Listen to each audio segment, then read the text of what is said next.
The UK National Archives released its 8th batch of UFO files on August 11th.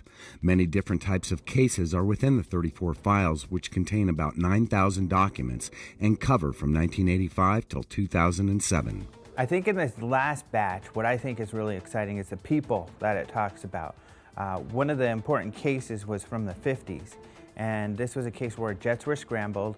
A jet was scrambled at first, and it went to a UFO that was being followed on radar. When it got there, the jet also captured this UFO on its radar, and then the UFO disappeared. In 2001, Freddie Wimbledon, a retired Royal Air Force fighter controller, publicly described his role in a famous UFO incident involving a United States Air Force base in August of 1956. In an account published by the RAF Radar Museum newsletter, Wimbledon said he was on duty at RAF Neatishead in Norfolk when the United States Air Force reported a UFO on their airfield radars at Lakenheath. He recalled this activity was clearly seen on Neatishead's radar and by observers on the ground at Lakenheath. The RAF scrambled a Venom interceptor controlled by Wimbledon's radars. He wrote, "It was vectored towards the object, and the Venom pilot called contact, followed in a short while by Judy, which meant that the radar navigator had the target on his airborne radar.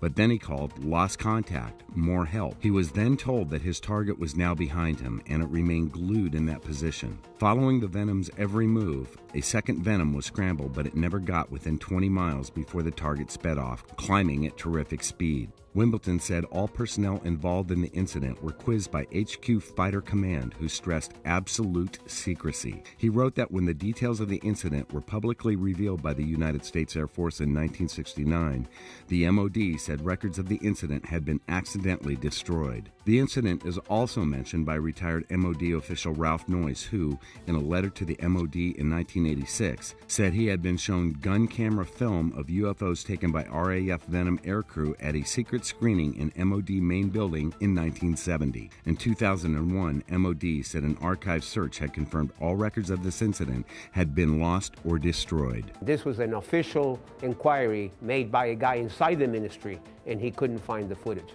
Footage itself was not that impressive, but that the fact that this happened, it was some kind of a signal that, at least some people in the ministry were taking UFOs seriously. The letter written in 1994 by Ralph Noyce, who headed Defense Secretariat 8 in the early 70s, was to Secretariat 2A in charge of UFO reports in the ministry. The recipient's name is censored, but given the time frame, it must be Nick Pope, who had become one of ufology's superstars. There's a whole section on Nick Pope in these files in this batch, and that's very interesting because people have been interested in him and his involvement with the government. Even though now he's a UFO advocate, he's out saying, we need to take this seriously. It is a concern for national defense, and it's ridiculous to say it's not. I haven't talked to Nick Pope since this has all come out, but Lee Spiegel of the Huffington Post did, and he has a story posted, and it's a great story because Nick Pope is actually apologizing for, in the early 90s when he was part of the UFO desk, taking that government role of saying, oh, there's nothing to this and there's nothing to that. And so he apologized. Media briefings, it's really sightings and the politics of it all, how MoD struggled with this issue. Interesting enough, Lee Spiegel was also involved with some UN efforts to get the United Nations to take on the UFO subject and look into it. So he produced some films and got some people together and helped this happen in the 70s. Another case that was released was the one of Alex Birch, who one night in January of 2004 took a series of color slides of Retford Town Hall in Nottinghamshire. He noticed nothing unusual at the time, but later when examining the transparencies, he found an image showing a flying saucer. Having ruled out lens flare and aircraft, he contacted the Ministry of Defense, who said defense experts would like to take a look at the image.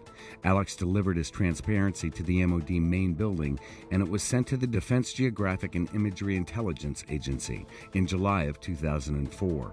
The photograph was digitally enhanced, and the DGIA report stated, No definitive conclusions can be gathered from evidence submitted. However, it may be coincidental that the illuminated plane of the object passes through the center of the frame, indicating a possible lens anomaly, e.g., a droplet of moisture. Articles on the latest release of the MoD files can be found on our website at openminds.tv.